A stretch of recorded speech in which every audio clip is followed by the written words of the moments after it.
This is a Head Cannon Circus production.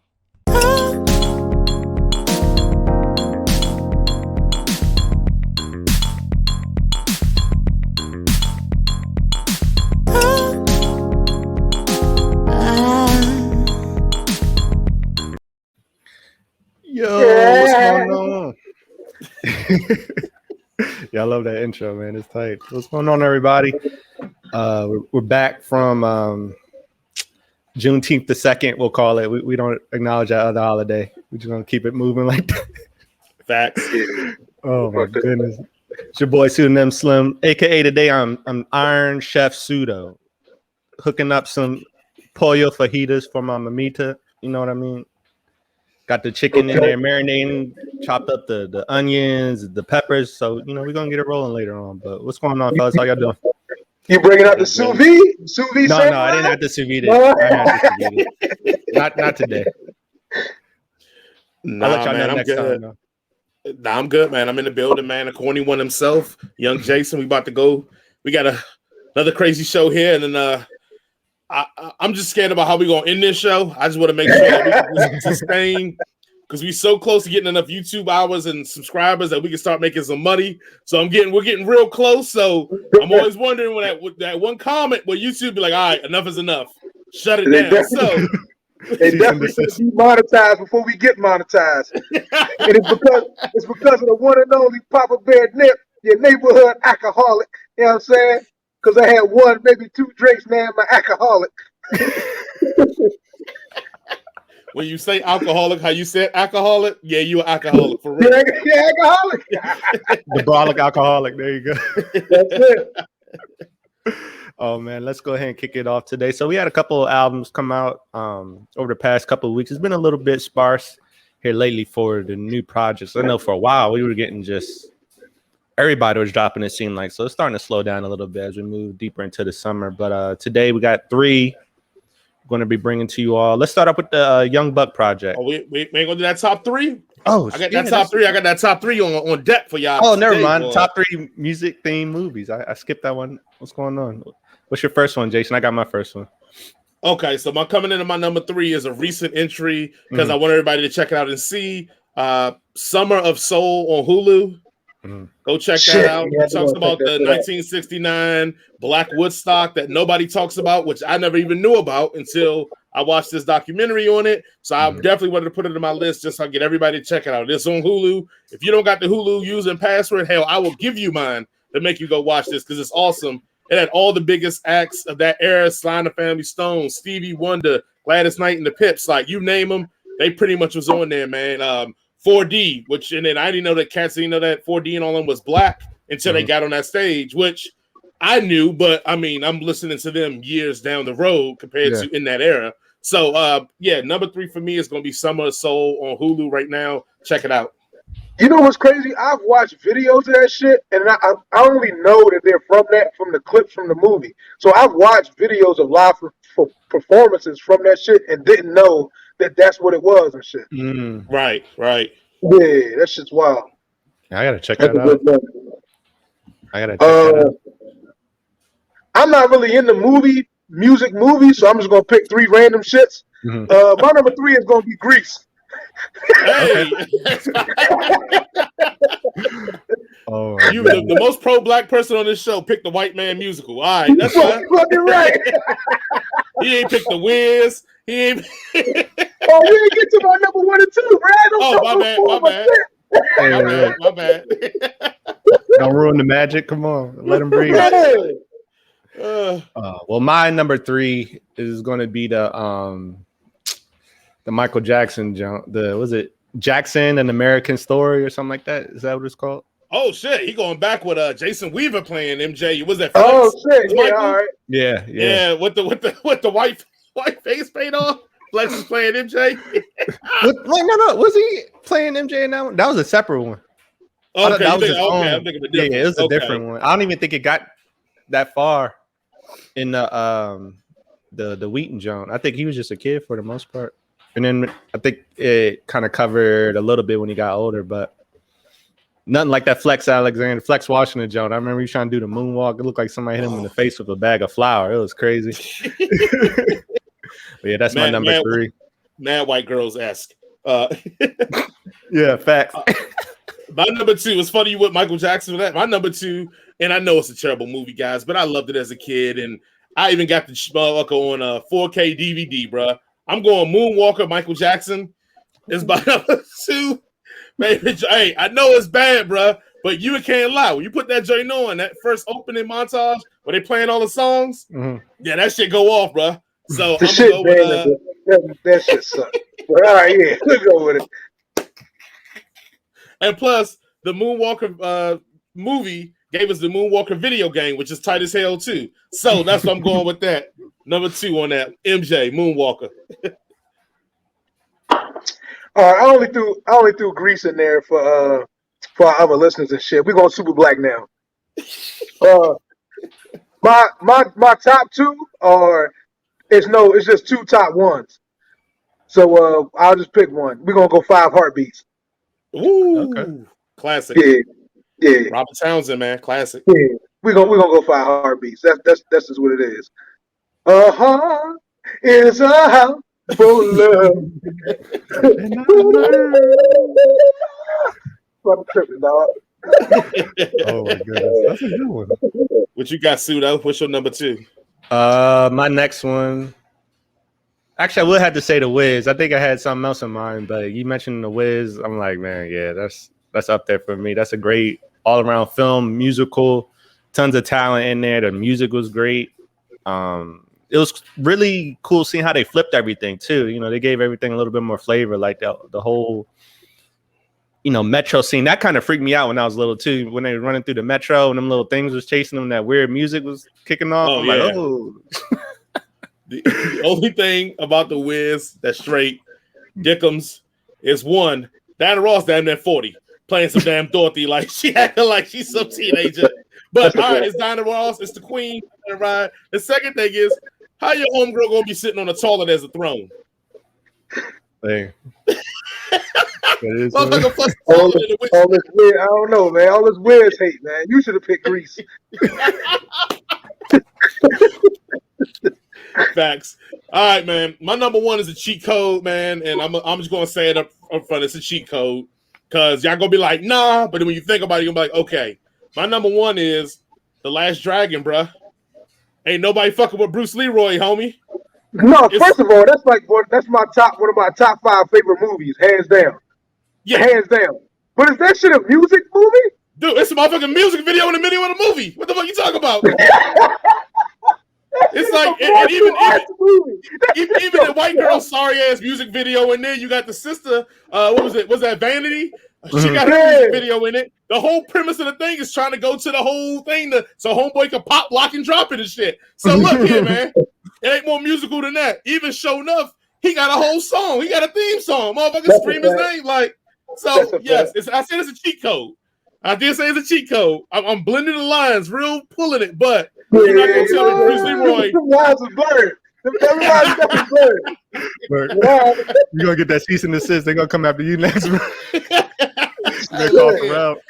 If anybody want to watch Last Dragon, listen to all the music in it. Actually, and one that made by fucking, was it Barry Gordy or Quincy Jones? Barry Gordy and them, yeah. So, Motown creator makes them. That's my shit. Thank you. So you just singing it. You just motherfucking Bruce hit him with the shit. With the glow. Bruce got the glow. That's it. I can dig it. Oh man. Like I said, my number 1, my number 2 is equal. We're going to Temptations movie, man. There you go. That's it. That's it. Ain't nobody come to see you, Otis. Leon, yep, Leon boy. That crack house is going. Ain't nobody come to see you, Otis. As quiet as it's kept. That was in the era where Leon was in every black movie. It was a black movie. Yeah. Leon was in everything, bro. Everything, dog. Madonna videos, like he was in everything. Yeah, so you're right. That was the era. Like everybody sleep on because everybody get that was the Joker. Blair Washington, his props when he was in every black movie for a minute. Nobody get Leon his props when Leon was in every black movie. Yeah. I just That nigga was in goddamn. What's the shit with the basketball shit, man? Fuck, a Bloody Rim. Yeah. He was. I thought it was funny how his afro changed during the movie. Like at first, the whole jump was full.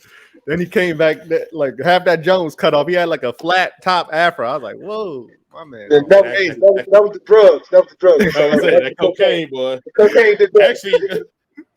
Actually, David Ruffin's on that Summer of Soul. And yeah, man, he killed that shit. But you could tell it's creeping in that crack era, boy, because that joker look a little shot. He getting a little shot of that.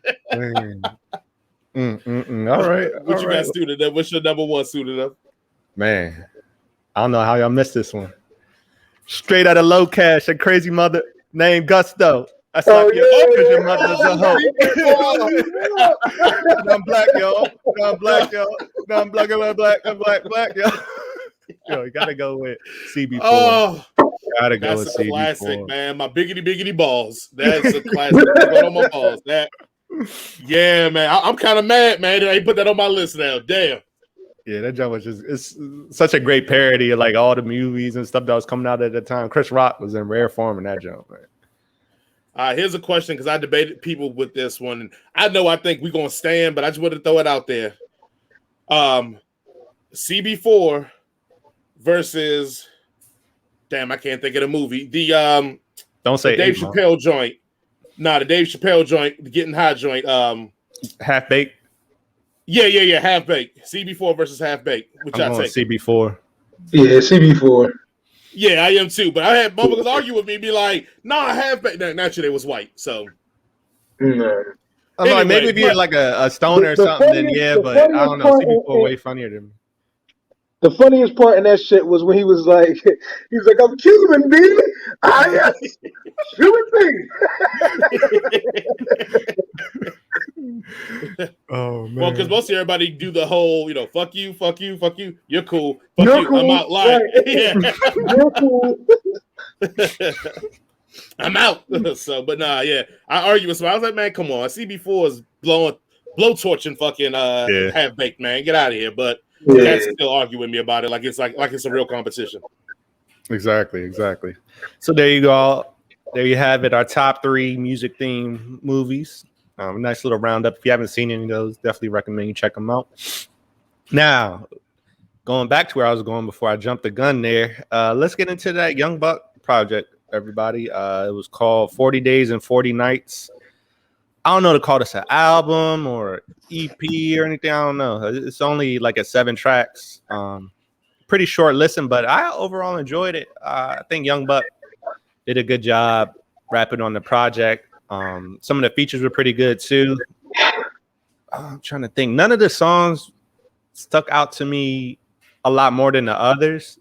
Aside from the one, I'm trying to think, which one is it? Enough is Enough, because I know he was kind of talking about some beef in the industry and stuff in that one. So that was kind of cool hearing that. But I just think overall it's a good project. If you're a G Unit fan, back in the day, you enjoyed their music, or you're a Buck fan, definitely listen to it because it's good music. I'd probably give it like a cool 3.5.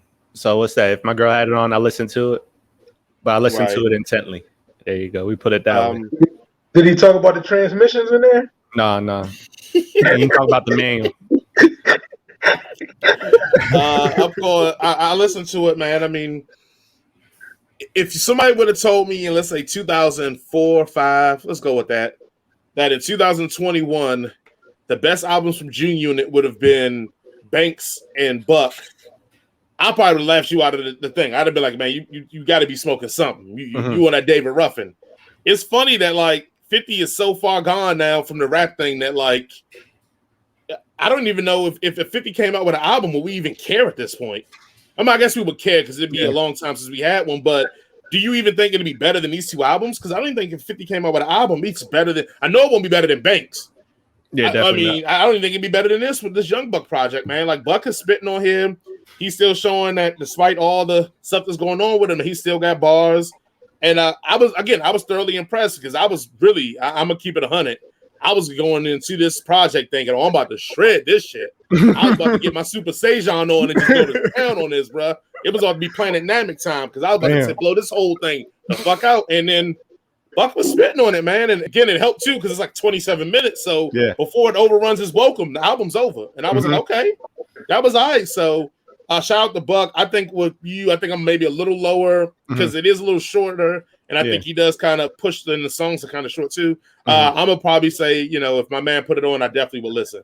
Gotcha. Yeah, the Young Buck, yeah. What we got next? What we got next to them?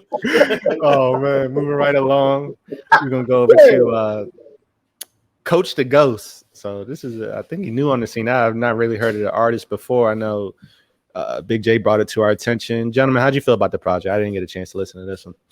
Actually, this is Nip's pick, man. So I'll start and I kind of let him go with it. Now, I'll admit, I rocks with drill beats. Like, I ain't gonna hold you. Like, that drill shit. Like, I rocks with the beats real heavily. I always feel like the cats that rap on it, though, are always in some, like, chill, relaxed pocket.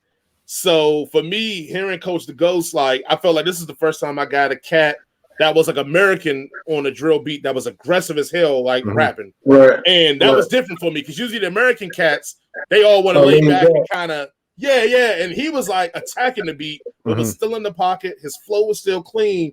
And this first time I heard from this dude. So for me, it was like, oh shit, like homeboy he's going in. Now, the only con I have is not a him issue, it's a drill issue. After about 6-7 songs, you get tired. You get to that point, because the underlying beat's the same. They may sprinkle some changes, but the underlying thing is the same, and that's when you get like, okay, so this album was like buck size 27, 35 minutes. Four or five songs. Yeah.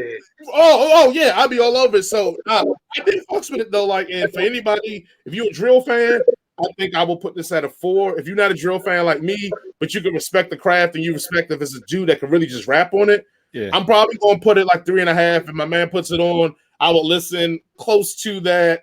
I would bootleg it because, I mean, like I said, I was pleasantly surprised, and dude's lyric was tight. I think my favorite songs on there was Suicide Squad and Body for Body, which were actually the two songs that were right back next to each other. So, nah, man, I gave this high praise, man. It's weird. Every week I come in here and I'm pleasantly surprised by people's albums, man. And this definitely was the one that surprised me the most. So, yeah, I'm there with you. What you got, Nip? What's the I can't think of it. I didn't write this shit down. What's the second joint on there? Talking about, I'm about to rob you niggas or some shit like that. He's gonna get robbed. Who was that? That one was shit. I actually had to listen up to, and I dropped it. So that one was, let's see, Ghost Stories. Was it Blickums? Yeah, some shit like it. Yeah. That's my shit right there. That's my joint. I feel the same way about it. Like after a few songs, I'm just kind of like, all right, I can't listen to this shit all the way through. And that shit was like what, like 17, 18 songs, some shit like that, 16 songs. Yeah, it was. I started skipping shit. I ain't know, like I got to the first like 7 or 8, and I would listen to the first minute and be like, all right, it's enough of that one, and I'm going to the next one. But yeah,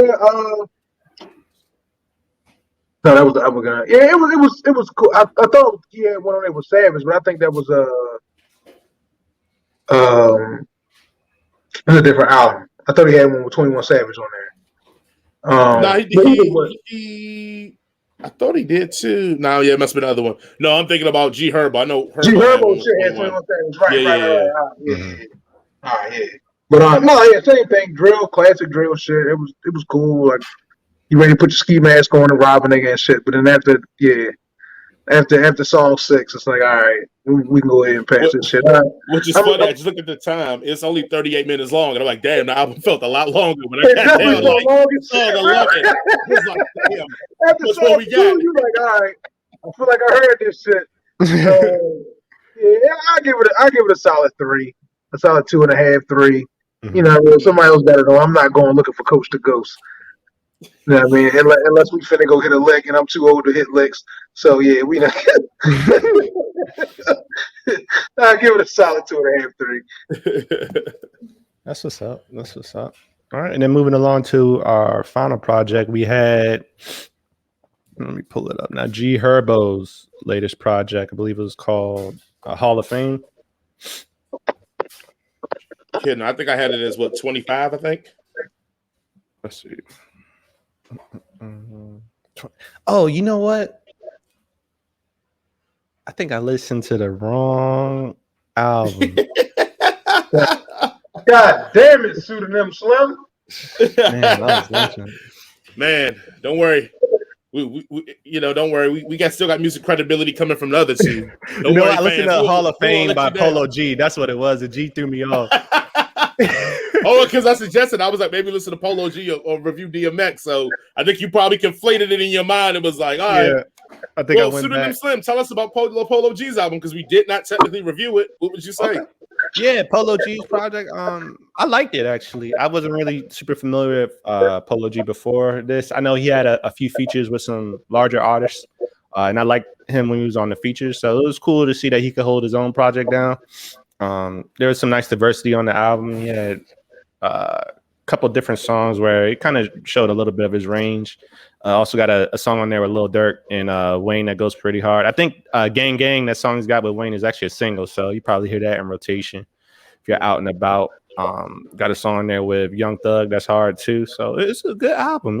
I was pleasantly surprised because he definitely wasn't on my radar, but after checking this out, I will continue to listen to Polo G's project. So if you haven't checked it out, definitely recommend you do. I'll probably give this a solid 3.8. So my man have it on that. I listened to it. Yeah, I liked it a lot. I forgot what we reviewed the week it came out, but I know it outsold whatever we reviewed that week. I can't remember. But also I know Polo G, like that song Rap Star, I guess it's huge. I probably have never listened to that whole song because every time it gets on my playlist, it starts off and it just, I don't know, it just don't ever hit me when it come on. And I change it. I don't know how you, I don't know how you guys feel, but evidently it's like huge. Like people are fucking with this song, and I have never probably listened to that song all the way through. I mean, Nip is our resident rap guy. What do you think? Have you heard it? Rap Star? No, I ain't heard it. I don't know. How's it go? I don't know. Shit, you talking to the wrong dude on that one. It's like, I've been chugging something, and I can't even remember it. No, I'm cool. I remember it, but yeah. And you know what's cool? My fiance made a good observation with Juice WRLD too. Like, there's kind of like a subwave, I feel like, in hip hop where they kind of emulate a little bit like rock and roll voice, like their diction. The way they saying the words, like Juice WRLD was big with that, and I can hear a little bit of that in Polo G's voice when he's rapping too. It's like his draw is different than a lot of other hip hop artists. So I feel like that might help kind of some crossover popularity in some way, shape, or form. So that was just interesting. No, I mean it's a lot of them younger cats that they don't look at themselves as like MCs or rappers. Yeah, they look at themselves as musicians and. They use the term rock star as like a rap superstar, but the image is so you're right. Like a lot of them have taken that kind of rocker quasi swag. I mean, that's why we get that evolution of the tight jeans and the chains hang like all that is because they've kind of taken that whole we don't want to just be looked at as like quote unquote thug rappers. We want to be looked at as like stars, celebrities. So you're right. I mean, and it has really moved over to the music, but I think Juice WRLD probably did it the best in the essence of they were still hip hop to me, but they knew they had a rock swag. A lot of these guys in here is just, I mean, it is what it is, man. We know how it is. When something's popular, everybody start biting. So yeah. But overall, I definitely was pleasantly surprised. If you haven't heard it, give it a listen. It's a good album. All right, I guess we go into G Herbo now. That's funny. Battle of the G's. G's up. G Herbo 25. I'm gonna let you go, Nip, first because this is you picked this one, and I had never heard of G Herbo until this one album. So I'm gonna let you go first, Nip. Oh, what? No, I'm not gonna say I'm a G Herbo fan. I think he's a solid rapper for the younger generation. I think to me, it kind of had the same feel as no, it was not a drill album, but I think after song like 4 or 5, I was kind of like, I'm cool off of this shit. Yeah. I give it a solid like 3.25 or some shit like that. Like if somebody got it on, I'm not gonna turn it off, but I'm not going to listen to a G Herbo album. It's not happening. Yeah, I'm cool. Maybe catch a signal, but yeah, I'm cool off of this shit. I'm good. I mean, I came into it because I never do before. I've heard him on lists like other people's stuff, but never like an album or whatever. I thought it was all right. I mean, again, actually, my favorite song is T.O.P. with 21, which I feel like, again, we talked about this on the show. Right. Yeah. 21 gets on any track, and it's a banger. Like, that dude is like, for the feature game, I guess in hip hop, we call it the assist. That joker is motherfuckers John Stockton, Magic Johnson when it comes to this. Yeah, he like Ty Dolla almost with the yeah, like he don't miss. He don't miss, man. It's always an easy layup when he got the rock on them. But I thought it was all right, man. The biggest disappointment for me is that I went back and listened to his older stuff, thinking like, oh yeah, this dude, it's okay, and it was trash. And I think we were talking about it in pre when I was talking to Chris. I'm like was suited up. I'm like, I don't feel like this is the same rapper. When I listen to the other albums and listen to this one, I was like, what? Like this is the same dude. Now the other albums I listen to, Homeboy be offbeat rapping, and I noticed this sometime on this album. He definitely lost the beat a few times on this shit. Right. But them old albums, he just be rapping whole songs off beat. I'll be like, what hit you one of these? Right. Be like, who said this? Let this dude just talking, rapping. Anyway, that was my biggest disappointment. Is I went back in his catalog. It was disappointing. But I did like the subject matter. I thought he did talk the shop talk. He talked the drug talk, but he also talked about his upbringing, being poor. And being in tough neighborhoods, so I thought that was dope. That always is gonna get an easy win for me, making it personal.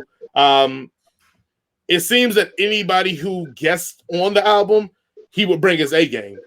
Like I know we talk about sometimes rappers people get on their albums and they get destroyed on their own albums, and Nip always brings up the Jay-Z thing. But this album, him being on this album, kind of showed what Nip, I guess, is always talking about how if some joker step on your album, you got to rip. You can't let him rip you on your album. And I think G Herbo on every song he's with other people, he brings his A game. Now I'm not saying he always wins it, but I could tell he put in that energy. So that was always good to see. And like I said, lyrically, I was surprised how good he was. I didn't because I knew nothing of him. So I felt like for the most part, anybody that's good lyrically, I at least have heard of and know a little bit about and look forward to. And he wasn't on my thing, and he wasn't on my radar at all. So I was surprised that his bars were pretty potent and all that. So I want to give him respect on that one too. But yeah, I mean, I guess I didn't give Nip get his rating off. But what are you rating the Nip? No, I say about 3. Oh, okay. Yeah, I'm right there with you. Yeah, if a man's put it on, I'll be like, oh, that's the G Herbo shit. All right, I like that. Like my man puts it on, I will rock with it. Yeah, but nothing crazy. Yeah, and I think we were having a good pre-recorded conversation about just a lot of the younger rappers. As you can see, it's so easy to get somebody mixed up. If they don't differentiate themselves, like, just even a lot of them have similar names. Either they got the acronyms in front of it or behind it, or G something. You just got G Herbo and Polo G completely mixed up. So I think it's good that it seems like he's trying to put his best foot forward and actually grow because, a lot of these jokers not going to be here the next couple of years. So it's important to kind of keep bringing your A game and get better. I always appreciate an artist that can evolve over time and is able to hone their craft. So props to Polo. G Herbo. One of the G's. G's up. Oh, man. So moving right along, we're going to jump into these singles. So as y'all can clearly see, I was all discombobulated with the agenda for today. So I'm going to let Jay and Nip get into some of these singles, y'all. Gentlemen, tell me what you thought about some of these. Let's start with Wasting Time. The first one, Wasting Time, Brent Fuentes featuring Drake. We already know how Nip gonna feel about We already know how Nip gonna feel about this. I thought this was all right, man. I was fucking with it. I was running with it as a single. I was like, all right, this is a good. If he putting this out as his first run for his album, good first single. I think whatever his second single is, he got to come with a little bit more heat. I thought this is a good first single. And I can see this being played when I was gonna say when everybody get back outside. Everybody pretty much damn near outside at this point. But especially I can see them chopping up the Drake part of it and putting that out when people outside. But I was rolling with it, man. I would tell people check it out. We already know the Drake fandom is already gonna be on it. If you're not a Drake fan like Nip, I still say listen to it. I think it's still it got some good heat on that. Okay. Yeah, you know what's crazy? Drake got some lines on this Drake, cuz. Let's go. He's telling us this checkmate. I said, oh, bro, that nigga sounded like me.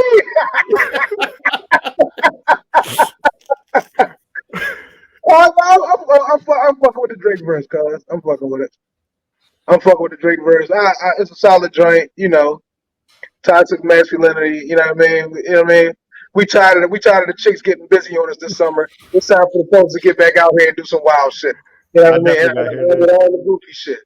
And with all the goofy shit. You and your bum ass homie, she got that apartment downtown, no furniture. Fuck her. You know what I'm saying? Matter of fact, fuck you, I'm gonna get her some furniture. You know what I mean? I definitely gotta check this out then. Yeah. Okay. Yeah. Just give me that Orange Juice Jones vibe. You know what I mean? Yeah. Yeah. You in that alley cat coat wearing, you know what I'm saying? Where a boy with the jammy and flash you. Yeah. All the credit cards. All the credit cards. Fucking things you couldn't pronounce. Yeah. I'm gonna enjoy this moment because it's the first time me and Nip agree on a Drake issue or topic, so I enjoyed this moment. Yeah, it's a milestone. Let's go ahead and talk about PradadaBang with IDK featuring Young Thug. Look, man, I like Young Thug, so I can't even. Thug is one of those exceptions to the rule for me, like because I know he raps like a lot of guys that I don't say I rocks with. I do rocks with Thug when he be on stuff. I didn't think this was bad. I feel like it's funny because I listen to Wasting Time, listen to this right after it. I felt like it's both in that toxic, hey, like we out here and this is what's going down kind of movement. So I was here for it, man. Again, this is another one that when we get back outside, I mean, it will officially go back outside. This is going to be out there too, man. I feel. Wait, is this the joint with the soul sample that sound like the Delphonics? Yeah. Yeah, all right, yeah, I bang with it. Even though it's not, I thought it was a Delphonic sample, but it's not a Delphonic sample, which is crazy. It's like Continental 4 or some shit. Oh, wow. Oh. I know I'm the fucking weirdo that looks up the samples for the song, but yeah, it sounds like a digging through the crates. Sample, but it sounds like Did Not Blow Your Mind this time, but it's not. It's like a Continental 4 is the group that did that shit. That they sampled from and shit. No, I only know. I think you think about Russ's. Russ's, I think, is the I Did Not Blow Your Mind. This time Russ is the one? I think Russ is the one with the flip. All right. It don't matter. It's one half dozen of the other. It's a Young Thug song. It's gonna bang no matter what. Yeah. Yeah, I think Jay, what's it? Not Jay. IDK used to be JIDK. He's a local artist from around here. I remember when he was kind of coming on the scene. His page had followed me and everything. And I followed back, and I was he's an indie artist, from the area and everything like that. And then I go back, and then I didn't see the follows you little symbol anymore. I'm like, I ain't never following none of these artists no more. I hate that their street team will get their account. They just send out all these requests, and then they want you to follow them, and then they'll unfollow. So it makes their numbers look all inflated. Like, oh yeah, they got all these fans, and they're only following so many people. I'm like, it's silly. But I like JIDK's music. I think he makes some good songs. So I definitely gotta check this one out. Yeah, no, you'll like it. I mean, it's definitely in that basically Southern 3x3 cadence, and I like it. I thought it was pretty dope, and it's on that toxic stuff that Nip likes. So Nip will probably have to double back and revisit this. Jump right into the next one. We got Russ on the way, and this is the one we talking about with the sample. Okay. I like Russ is probably one of the most underrated dudes in the game. I mean, he's not going to wow you lyrically to the craziest part, but when it comes to just making good music, Russ does it. Yeah, and then let's be real. Don't run up on Russ thinking he a bitch too. Like Russ done put his hands on a couple of jokers and then got that off. So I know Nip don't like that talk. But like Nip said in the last episode, if you whoop somebody or kill somebody that was trying to run up on you, he'll put it in every song. Russ don't do that, But Russ can put it in every song because he didn't put his hands on a couple of cats and laid some jokers down for running up on him. But anyway, the point being is that beat the shit out of Russ. But we ain't got to talk about that. You weren't the one that was trying to run up on him, so it don't matter. That's a fact. That's a fact.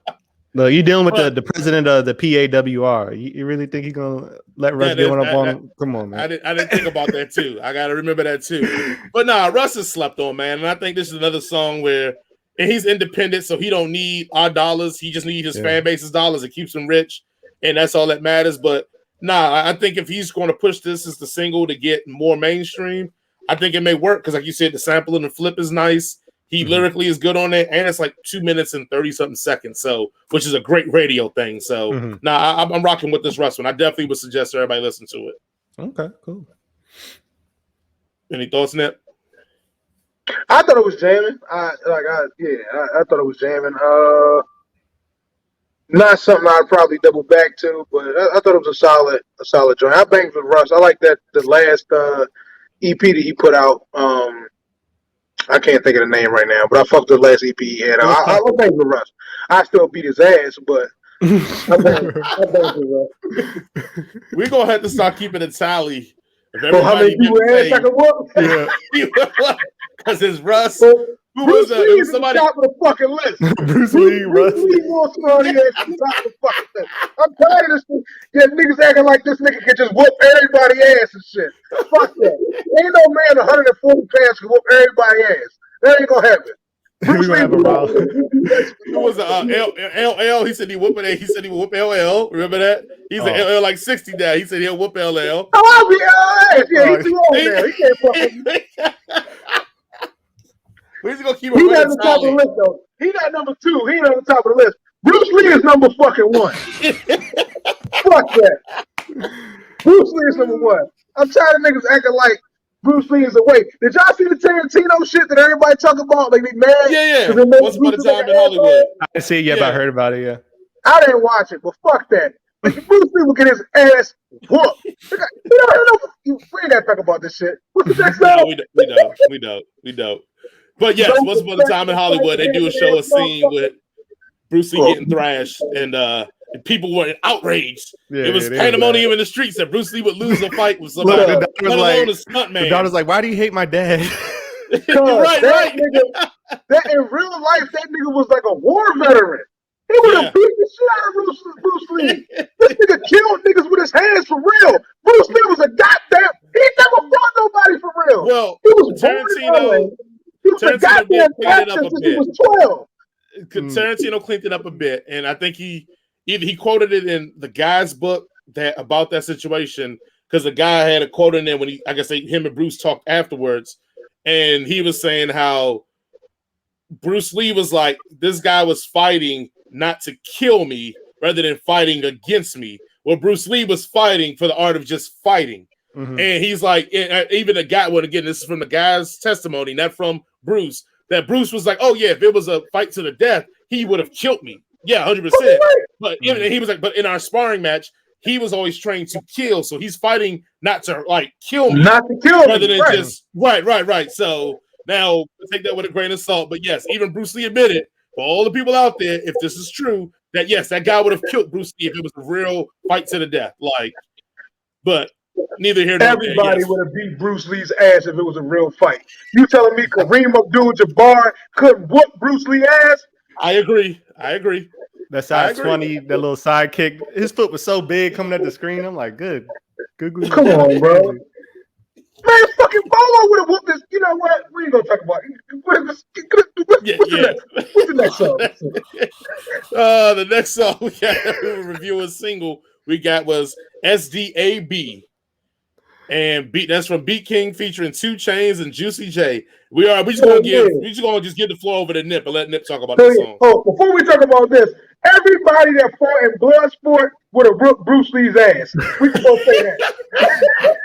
Look, you the little monkey dude, the monkey style.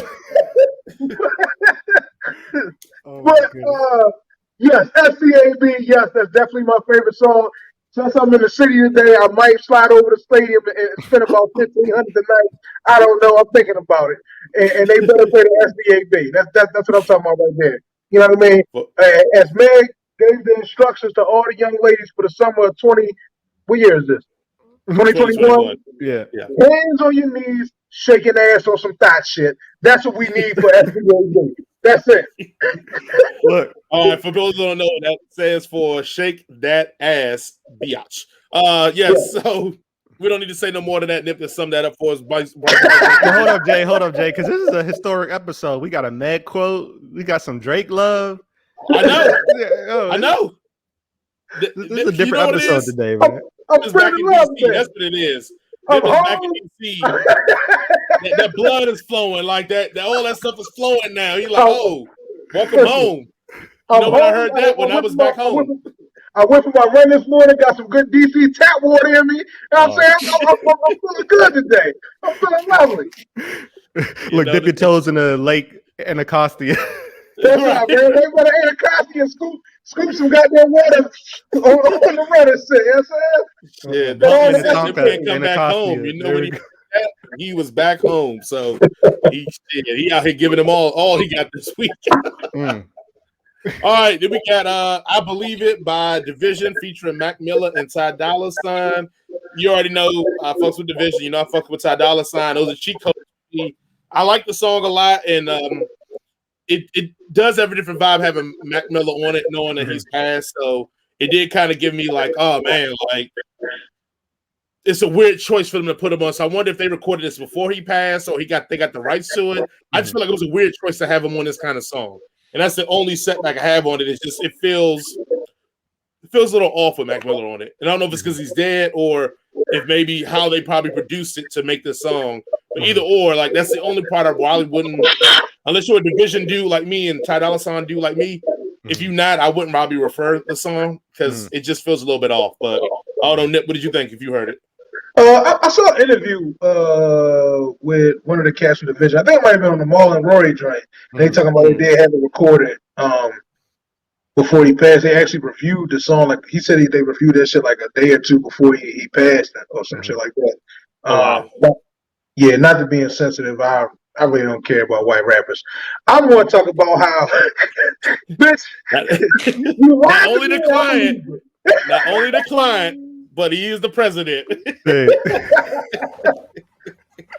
Bitch, you lied to me and I believed it. Fuck her. Whoever she is, fuck her. And that's all I got to say about that. I'm riding with the song. I'm loving it. You know what I mean? I'm with all the goofy shit. Don't lie to me, bitch.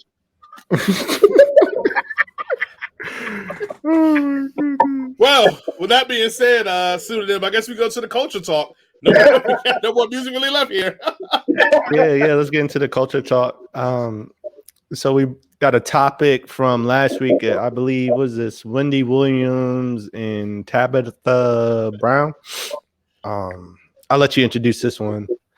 Jay, you might have a little more backstory. Oh yeah, no, I got it. So I don't know if we probably can add clips to it, but whatever. So Tabitha Brown put up a post. I don't know if y'all really get down on Instagram like that, but she like does all like these like vegan meal prep shows and shit, something like this, like that, and all that shit like that.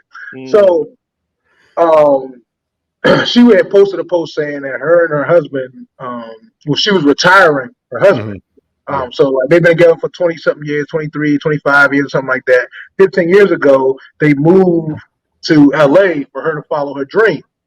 And her husband was taking on jobs to help support her. He ended up being a cop for LAPD, and he's been working that job while she's pursuing her acting career and trying to get a break or whatever like that.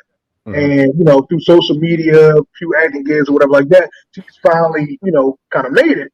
So after that 15 years, she's saying like, all right, boss, like I'm tired of being worried about you while you go out on these streets wearing a vest, whatever. I don't want you doing that no more. I got enough money now through you supported me in my quest to become an actor. Now I want to support you in whatever it is that you want to do. I know being a cop was the job that you took to help support this family. I want you to do what you want to do. So he has a nonprofit where he helps out kids, whatever. He coaches and shit like that. He wants him to actually, I guess, work in cliche shit, work in his purpose or, dream and do what he wants to do. And then Wendy Williams, bad built ass, got on TV and was like, "Oh, I predict that marriage is gonna be in trouble in 5 years, and you don't do this. I've been that woman before," and woo, and down talking this shit. And of course, not of course, but Tabitha came back and was just like, "Yeah, I'm gonna pray for you. I'm gonna pray that you find love and find that you love somebody that will love you to sacrifice their life, and you sacrifice whatever you gotta sacrifice, and then some real shit." Yeah. And I was right with her. Like, you pixie stick leg bitch. Like, I'm tired of you talking about motherfuckers I fuck with. You came in Benny the Butcher. You came in Tabitha. Like, fuck that, dog. You can't fuck with black love, cuz. Like, just because nobody want to fuck on you don't mean somebody else don't love somebody else. She's going to mess around and fall out again. Wendy, you got a lot of money. I will fuck on you. You got a lot of money. I'm not fucking on Wendy. I don't care how much money she got, dog. She built like a nigga from the waist down. She built like a goddamn NBA player from '78, dog. Fuck that. I'm cool. I'm not fucking on that. I'm cool. Cool. To address the issue, one, like I always said, I'm never going to talk bad about our folk on here, but I will say this. What's up? I'm talking bad about her. Oh no! I said I always said y'all got free reign. Y'all can do whatever y'all want to do. She could have been a star in Tropic Thunder with them fucking legs. Goddamn, not Tropic Thunder. What was the other movie? She could have been in Tropic Thunder and goddamn. What was the shit with Will Ferrell and Andre 3000? The basketball movie. I don't even remember. But I remember the movie. I don't remember the name. The name of the Tropics. Tropics, yeah. She could have been Tropic Thunder as a soldier too, though. Oh, goddamn. Green Army toy built ass bitch. I can't stand that motherfucker, man. Oh, loose wig ass bitch. Hey, what you say, Jay? So, all right, I was going to say, Semi-Pro is the name of the movie. Semi-Pro. That's it. That's the shit. She could have started that shit. She's a goddamn sinner. That's what she is. She's a sinner in an ABA. That's what the fuck she's built like. I was gonna say I'm not gonna talk bad about our people here, but I will say this. Just to sum it up easy, because I'll let Susan and them probably give us those pearls of advice. But hurt people, bro. Mm-hmm. And her situation, she got hurt, she got burnt, whatever she want to claim. So for her, she's looking through the perspective of those eyes and those glasses, because the only thing she's lived is her life and her life experience. So for her to come at somebody else for doing what I think is an admirable thing, especially when your fucking husband is a cop. Like, it's not like this dude is working like behind a desk every day, blah, blah. Mm-hmm. This dude can get shot and killed tomorrow. Mm-hmm. And for her to say, hey, look, when we didn't have nothing, he went out and did a job that he didn't want to do and gave us what we needed. Now I made it. Cool. Retire yourself. Focus on what you want to do because you let me do what I wanted to do. That is amazing. That is wonderful. But Wendy can only see through her eyes of, hey, I told my husband kind of that same shit, and look what he did to me. Now, truth be told, her husband's been a bad guy and has been noted to have been a bad guy for a lot of people have said that out of their mouth, and she ignored that. So we can't go that far. But I will say this to Wendy. I think, like always, try to hurt people. And the last thing of it is like homegirl response, Tabitha's response, which I did listen to, it was perfect. It was like, I'm going to pray for you. Because you know what? If Tabitha would have clapped back for real, it would have gave Wendy more shit to go on. But with Tabitha being like, with Tabitha being like, nah, I'm just going to pray for you and I hope that you get what I have because I think that's what you need because you're hurting is the best response she could have gave because now what Wendy going to do? Wendy got to keep going even lower and it's going to make Wendy look even worse, which I know Wendy Williams do not care about. But it ain't a good look. So I would just say this, hurt people try to hurt people, man. And that was Wendy's attempt. And I'm glad she made sure she checked that shit real early and was like, nah, we not doing this nonsense. I'll pray for you. So soon enough, what you got? I'm Petty Pendergrass. Fuck that. Go low. When they go low, we hit the flow. Fuck that. Michelle Obama said we go high when they go. Fuck that. When they go low, we hit the flow. Fuck her spotty head ass. Passing out on screen ass, head ass. Nah, fuck her. No, when they go low, you hit that bus driver uppercut. When they do. Fucking right. You're going to jail now. That's funny. No, man, I definitely agree with the sentiments that's been shared so far. one, that's a flex by Ms. Brown. Definitely, like retiring your spouse. That's hard. Why are you gonna hate on that? And then on top of that, like Jay was saying, hurt people. Don't apply your situation to somebody else's experience because it's not going to match up. You're trying to put a square peg in a circular hole. It's not always going to fit. So yeah, I definitely think that she had a great response. Like you said, kind of kept it classy, kept it moving. Not really interested in the back and forth.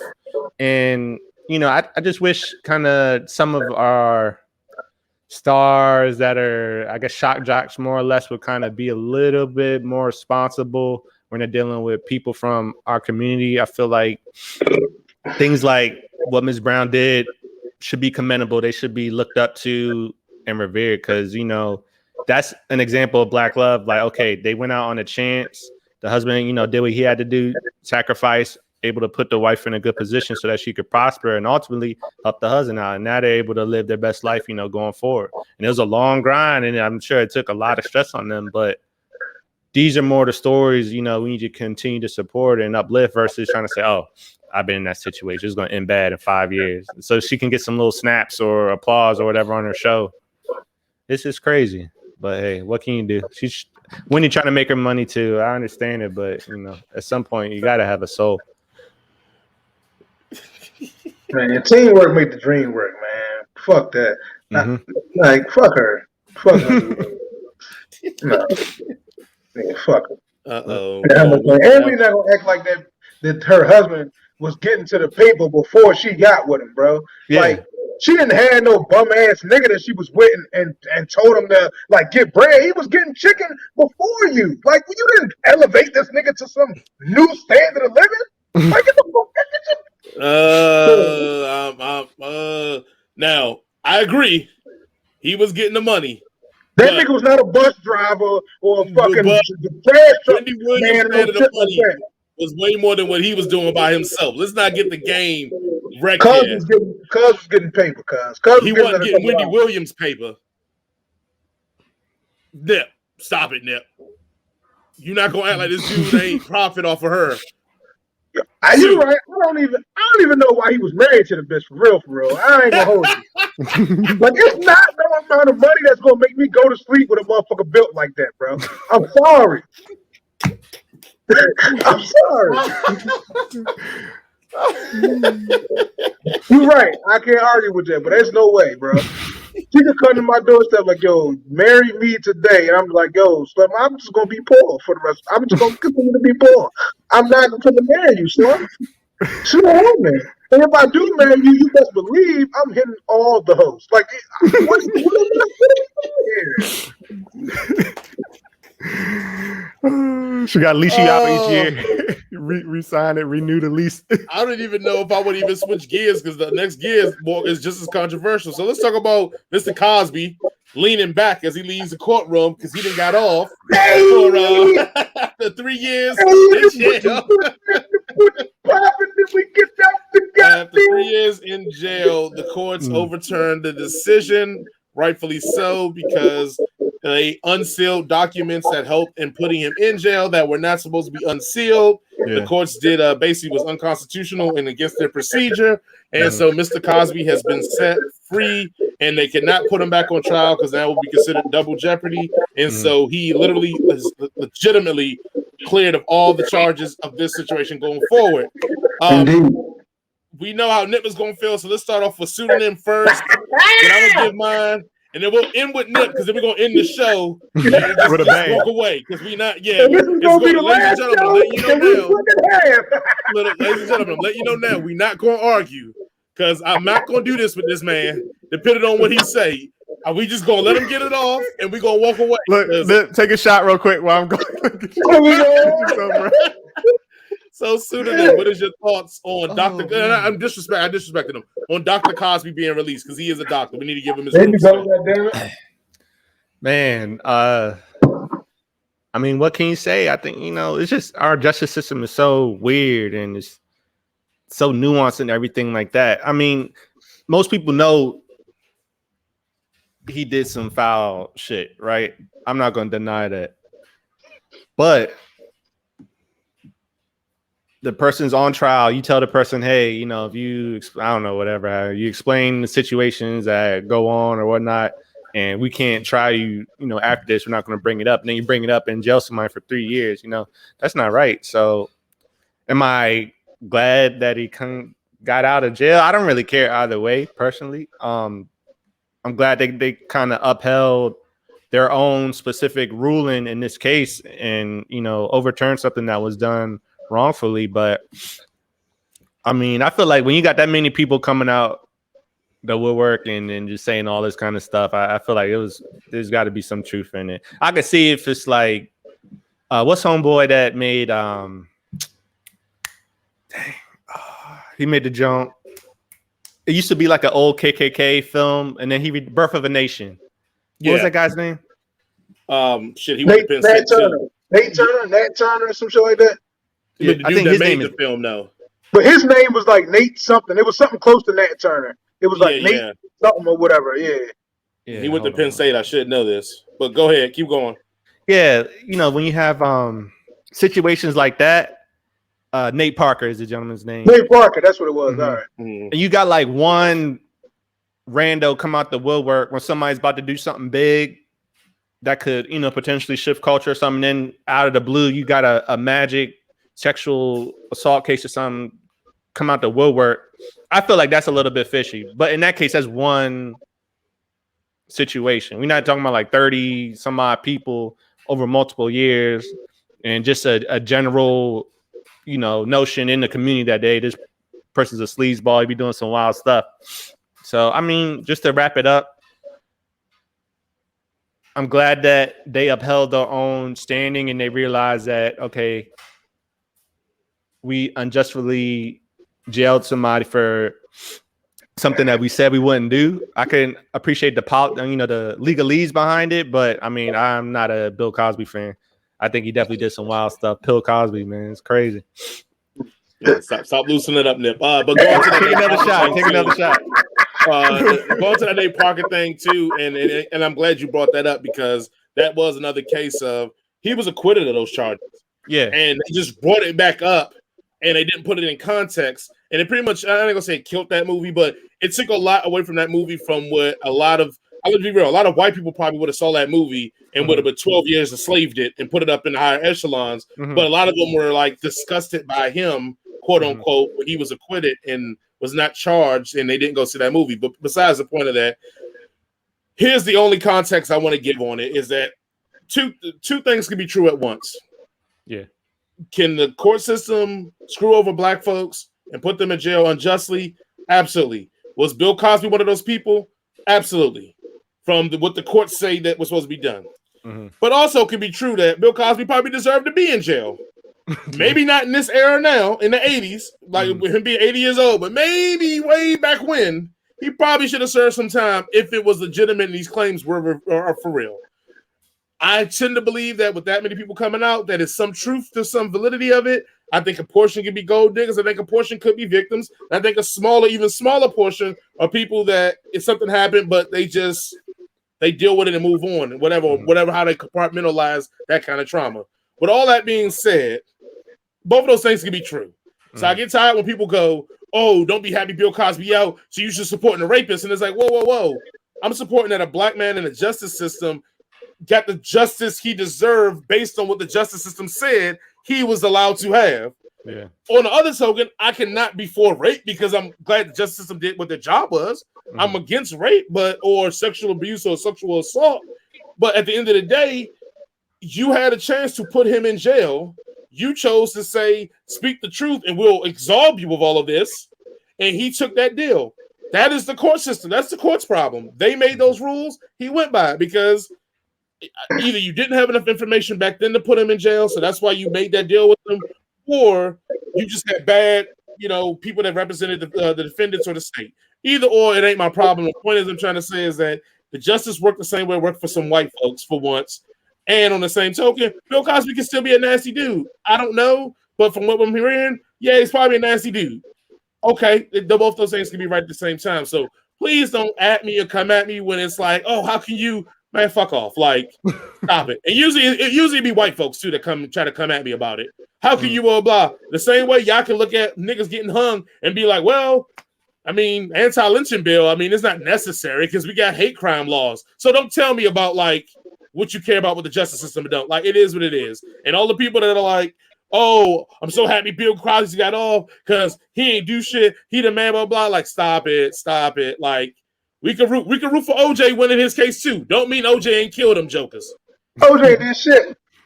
Again, by the law, you correct. By civil law, he did because he had to pay civilly. So at the end of the day, like I said again, all these things can be true at the same time. We don't have to be like, if you do this side, you can't be on this side. No, I'm on both sides. Hey, good job, justice system, for getting it right. I wish he didn't have to sit in jail for 3 years for you to get this right. Mm-hmm. That's my issue. The joker had to sit in jail for 3 years for something he shouldn't even spent 1 day in jail for. That I think that hopefully he sues the state or whatever and gets his money and gets his bread from that.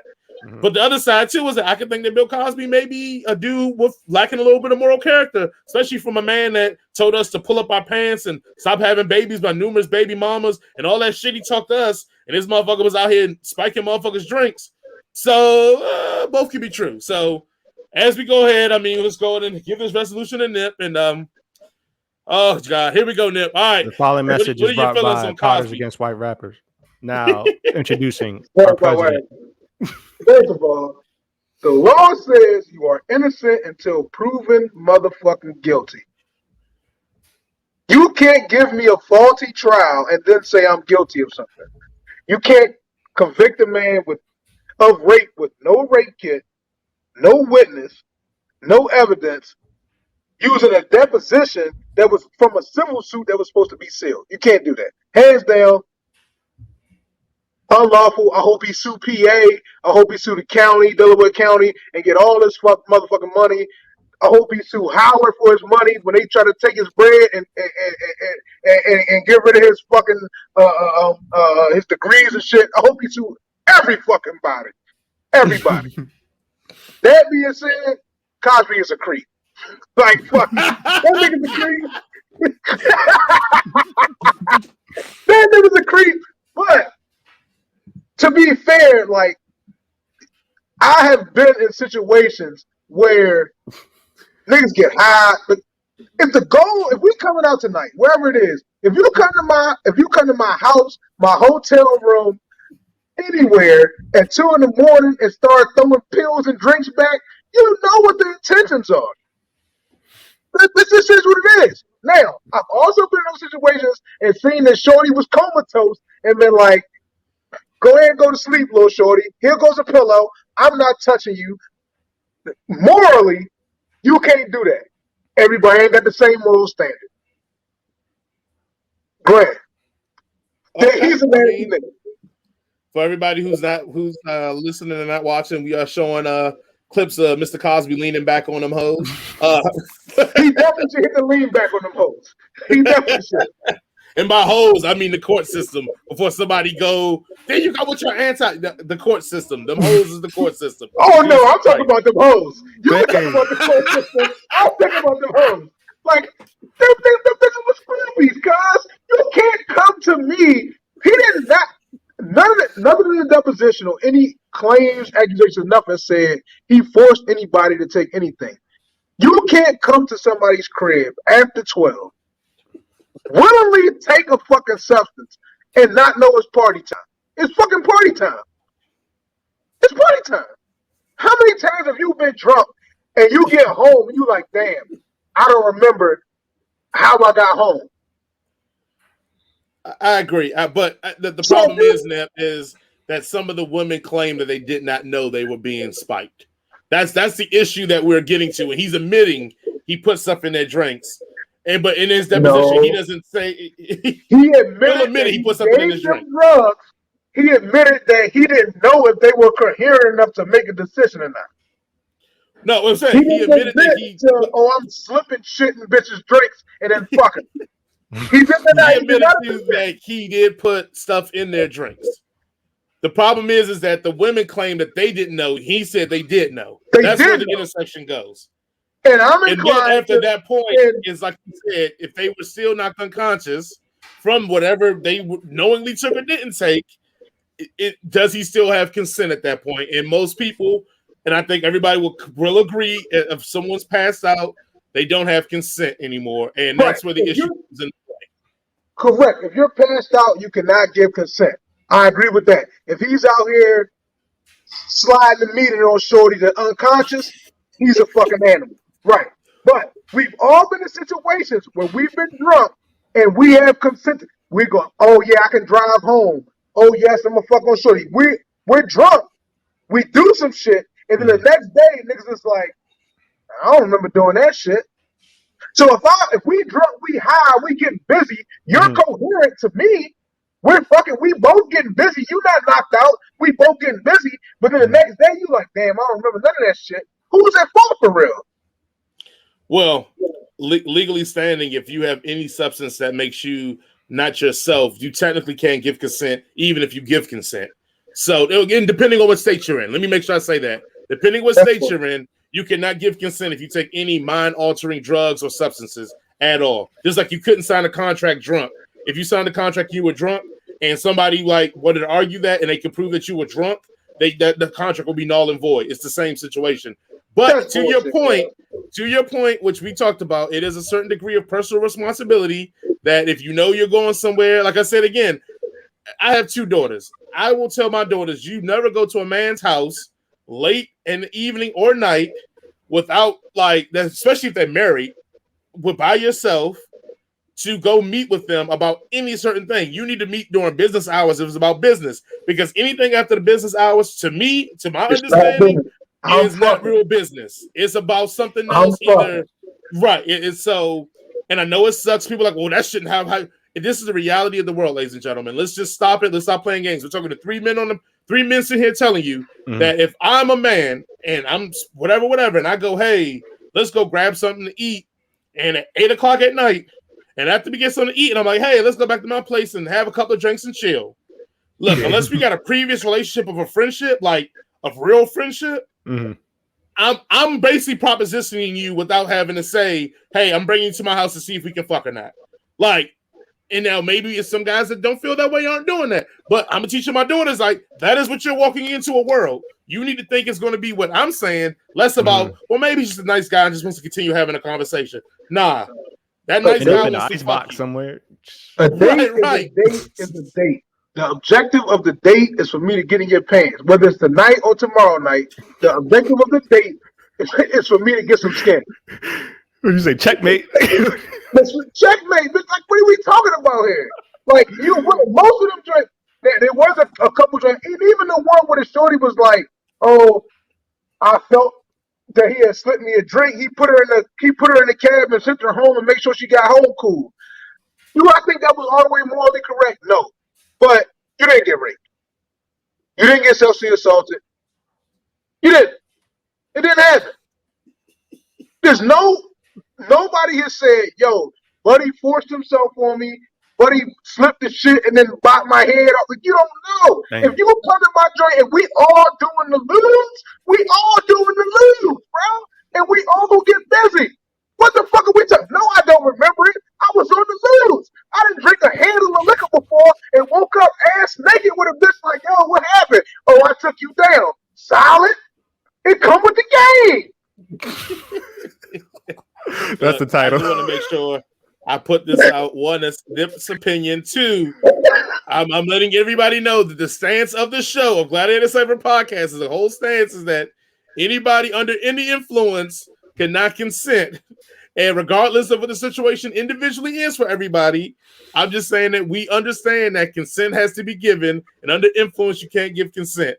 That's all I'm going to say. I understand Nip is saying he's not saying he's saying similar to that, but not completely. He's basically saying that, hey, if I came to party and we partying and I lose track of the party, that is on me because I came there with the intent to probably have sex and party. That's what he's saying. So understand this. The stance of Big Nip is if you come, the consent was given when we start partying. That's it. If I say come to my crib, take the lose and get drunk, we taking the lose, getting drunk, and fucking. That's the rules. If the chick invite me over to the crib to give me the lose, and I willingly take the lose and drink the liquor. Start sweating. And she take the D, she take the D. Look. We gonna end here because we're not gonna do this. We're not gonna do this. Because what you are describing pretty much is right up against that line of just pretty much just being right. Because if a chick can go, take the lose, drink liquor, and be like, "Oh, I just used them for the liquor and the lose. I want to go home," and not want to fuck. And I'm saying, so that is an option. And if that, no. I'm not. If she's still coherent enough to say, "No, nigga, I'm going home," then that's the rule. Like, all right, cool. I'm not forcing nobody to do nothing. We're not saying that. Like, no. But if you're coherent and we in here and we getting the buckety, and then now tomorrow, all of a sudden you don't know what the fuck was going on, but you was coherent as a motherfucker when you asked me to pull the hammer out and get the bang of some nails. No, that ain't the way this shit works. Pseudonym, you got any final words to take us on home here? Nah, man, this is crazy. Oh, I think me ain't trying to touch this. We gonna let this ride. Well, you gonna have a check mark. You two going play. Oh. Look, we finna give you this bread since y'all don't know how to act. Right. Y'all either gonna get down or lay down. Man, listen.